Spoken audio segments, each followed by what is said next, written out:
Hi Tanmay, ಹೇಗಿದೆಯಮ್ಮ? ತುಂಬ ಚೆನ್ನಾಗಿದೆಯಾ ಅಂತ ಅನ್ಕೋತೀನಿ.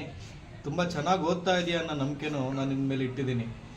ತುಂಬ ಚೆನ್ನಾಗಿ ಓದಿ ನೀನು ಸೇರಿರೋಂಥ ಶಾಲೆಗೆ ಹಾಗೂ ನಿನಗೆ ವಿದ್ಯೆನ ದಾನ ಮಾಡಿದಂಥ ಗುರುಗಳಿಗೆ ತುಂಬ ಒಳ್ಳೆಯ ಹೆಸರನ್ನ ತಂದುಕೊಟ್ಟು ಮುಂದೆ ಬರುವಂಥ ಪರೀಕ್ಷೆಗಳಲ್ಲಿ ಉತ್ತಮವಾದ ಅಂಕಗಳನ್ನ ಪಡೆದು ಹಾಗೆ ಉತ್ತಮವಾದ ಶ್ರೇಣಿಯಲ್ಲಿ ಉತ್ತೀರ್ಣಳಾಗಿ ನಿನ್ನ ಶಾಲೆಗೆ ಹಾಗೂ ನಿನ್ನ ಗುರುಗಳಿಗೆ ತುಂಬ ಒಳ್ಳೆಯ ಹೆಸರನ್ನ ತಂದುಕೊಟ್ಟು ನಿನಗೆ ವಿದ್ಯೆ ಕಲಿಸಿದಂಥ ಶಾಲೆಗೆ ಸದಾ ಚಿರಋಣಿಯಾಗಿರು.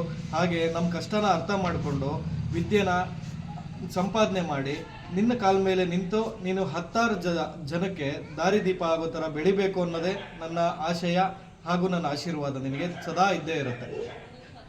ಆಯ್ತು ಮೈ, ಚೆನ್ನಾಗಿದೆಯಮ್ಮ.